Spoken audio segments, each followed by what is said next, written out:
Thank you very much for that warm introduction. I'd like to add my own acknowledgement to the Wurundjeri people of the Kulin Nation, the traditional owners of the land on which we're meeting. I'd like to thank Amit and his colleagues at the Australian Intercultural Society for co-hosting tonight, and also our parliamentary representatives from Victoria and federally as the other co-hosts. There certainly are too many distinguished leaders in all walks of life here for me to add my own personal acknowledgement, but I join others in expressing my appreciation for your being here. And I also say salam alaikum. I've been worrying a lot about fish recently, and please bear with me because I'm hoping what I'm about to say will eventually make sense. Throughout the fisheries of the world, a strange phenomenon has been occurring. In coastal village after coastal village, where families have relied for generations on catching fish for their livelihood, a truly horrifying scene is playing out. It starts with something subtle. A fisherman with a keen eye will notice a small decrease in the number of fish he's catching. It won't really worry him. The decrease is small, but he'll note it and make the sort of adjustment that his predecessors always did to preserve the overall health of the stock. But the problem will persist. It doesn't get much worse, so it's worrying, but it's no more than an irritant. There are still plenty of fish to catch.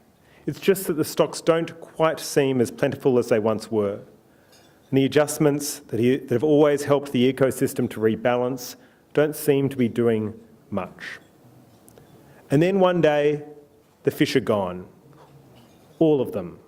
Not a gradual decline on the same modest trend line that the fishermen had been observing, but a catastrophic plummet into nothingness. Why? What the fisherman couldn't see was that as the fish were being overfished in his area, the fish from the neighbouring areas started moving into his patch. He had the illusion that not much was changing, but as those new fish were themselves being overfished, there was suddenly no more neighbouring fish populations to rely on. And so it is that a small problem can become a catastrophe when we see our world through a warped lens, when we only perceive part of the picture, but miss the crucial things that help us understand the most important elements. I was thinking about this over the weekend as I watched the news reports from London. I'm sure, like you, the scenes of injury, death, and destruction filled me with sorrow. I genuinely can't imagine the anguish of anyone whose loved one died or was seriously injured in the London terror attacks. All I can say is that I join with so many others in extending my sympathy, my love, and my prayers to the innocent. And I condemn those who exult in wanton death and destruction. No religious or other ideology can possibly justify these acts. These horrifying events in London take place in a context. All events take place in a context. Part of that context is that we are in the holy month of Ramadan. Another part of that context is that Ramadan is a time of extraordinary generosity by the Muslim community. Last year, in Ramadan, British Muslims gave over £100 million to charity. On a smaller level, after the terrorist attack last month in Manchester, a huge number of Muslim taxi drivers gave free rides to people desperately fleeing the stadium where the attack took place.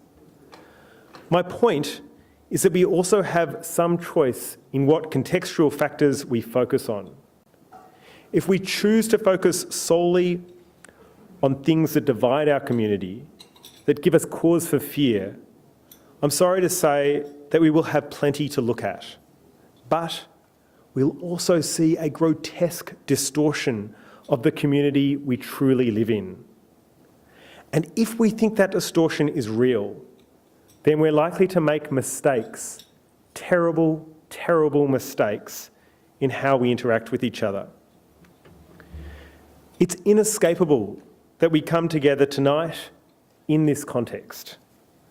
No doubt we wish some of the contextual factors were different, that there hadn't been those recent terrorist attacks in the UK or in Iraq or elsewhere. But fundamentally, an evening like tonight's Iftar dinner repudiates a worldview that glorifies violence and hatred. Speaking to my Muslim friends, I've learned how Iftar provides a joyous rhythm throughout the month of Ramadan. Every Muslim family has its own Iftar rituals. Of course, there are the special recipes and tasty treats. I've also heard how some families routinely open their homes to strangers, helping new arrivals to connect to their community. And also how fasting, as well as breaking the fast, can help bring families together in the service of something holy and important. There's also room to be a bit light-hearted. Many of the internet's data farms seem dedicated to Iftar and Ramadan memes. There's the picture of the skeleton lamenting that it waited a little bit too long for Iftar. There's a popular Australian meme featuring a very hungry-looking koala asking whether it's Iftar time yet. There's even a meme which seems specifically for me because it has a really nice, by which I mean terrible, pun. That is, every night is date night during Ramadan. These jokes all focus on the most obvious part of Ramadan and Iftar, the famine and feast. But many Islamic scholars emphasise that these things are just an easy entry point to much deeper questions. Ramadan presents an opportunity for the better angels of our nature to come to the fore. By forgoing things that we take for granted, by taking care to be kind, respectful, and just, we're more likely to live out our own values. We don't have to be Muslim or even religious to know that slowing down, focusing on doing good and avoiding mischief can help us recalibrate our lives, making us focus on what's truly important. And the link is frequently drawn between Ramadan and the Christian period of Lent, as well as practices in other traditions that draw out these universal themes. It's a hallmark of modern Australia that at any one time, a diverse mix of religious and spiritual ceremonies are taking place, and they combine to create a wonderful, positive cacophony. It's a reminder that Australia is a warm, welcoming and open place. And that's true for me personally. Australia is the country my father's father escaped to as the shadow of the looming Second World War was spreading over Europe. It's the country that my mother and her family fled to when the injustice of South Africa under apartheid became intolerable. My family is a big, largely happy, always chaotic mixture of cultures, religions and languages. And I see that reflected here and also in Australia's own brand of multiculturalism. My late dad used to talk about our family's motley religious heritage. Dad's mother was Anglican, his stepmother was a Quaker, and Dad's father, my grandfather, converted from Judaism to Quakerism not long after moving to Australia. My mother and her parents were Jewish, and this too is an important part of my own heritage. Because things didn't quite seem complicated enough, my wife is Catholic. So it feels like, at least in religious terms, I'm closer than I've ever been to having a full set.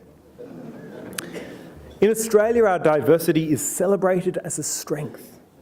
Yet, there are times when our commitment to embrace difference is tested.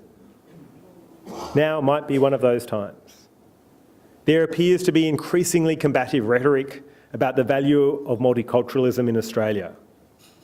But we should remember that every major Australian political party rejects racism and embraces a more open, multicultural ethos. Our laws are designed to promote equality and prohibit discrimination on the basis of a person's race, their disability, their gender, their age, and so on. We should be proud of these things and we should be willing to defend them. But we should also be realistic in acknowledging that prejudice and discrimination continue to exist and they affect some communities more than others. As was pointed out, before I started as Human Rights Commissioner last year, I was CEO of the Public Interest Advocacy Centre, or PIAC. At PIAC, we worked a lot with police as well as the communities that come into closest contact with the police, including people from a Muslim background. Let me give an example. In a 2.5-year period, one of PIAC's clients, and I'll call him Jack, was stopped and searched by the police unlawfully on 59 occasions. He was directed unlawfully by the police to move on 7 times, and police entered onto his property unlawfully 87 times. That was over 2.5 years. I'm not saying that the police were targeting Jack because of his religious or ethnic background, but I don't know young people with a skin colour or background like mine who experience this sort of treatment. It's not fair.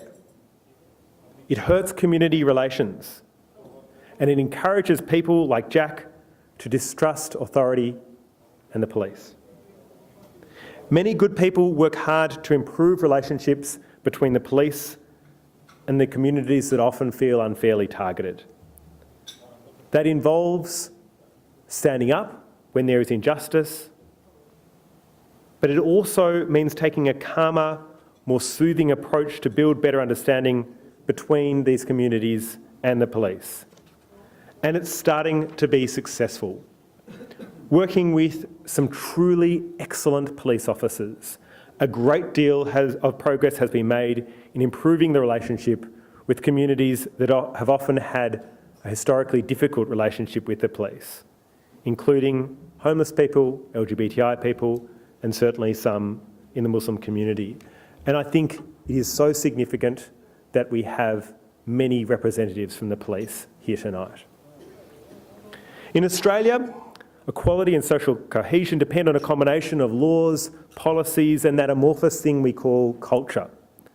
That can be threatened by anyone who claims some kind of religious justification for their violent, extremist ideology. Too often we're told that liberty and security are mutually exclusive. They're not. Our federal and state governments are absolutely correct to target violent extremism, and to do so robustly with the many tools that the state has at its disposal. This is important in protecting one of the most fundamental human rights of all, to live in peace and in safety. In Australia, equality and social cohesion can also be threatened in other ways too. There are increasing reports of attacks on people of faith and on freedom of religion. In 2014, the Human Rights Commission surveyed the community and reported 2 findings that appear to be in tension.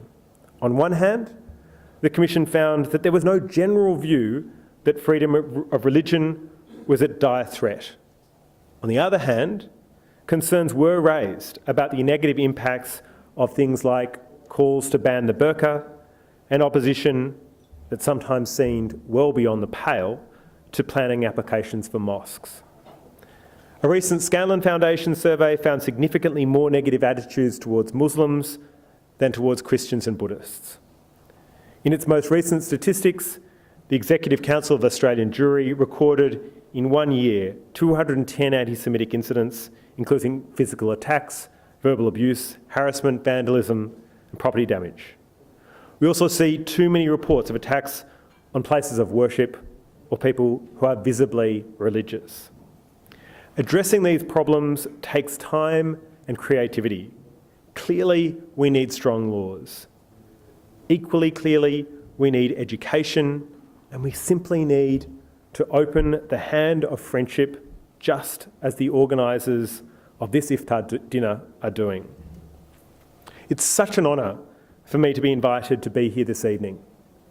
I realise that now I stand as one of the last obstacles between all of you and what might be an increasingly urgent desire to eat more dates.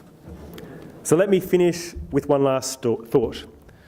I started this speech by observing that Australia's commitment to multiculturalism is broad and enduring. It's stronger than the fear of difference, stronger than hatred, stronger than violence. Australia is literally an island, but that doesn't mean we should retreat to isolation and fear. The reality is that those responses provide no real protection anyway. We as a community are strongest when we are confident enough in our own identity and values that we can assert those things while embracing the good in others. A community that acknowledges and values difference is better able to draw strength from its constituent parts.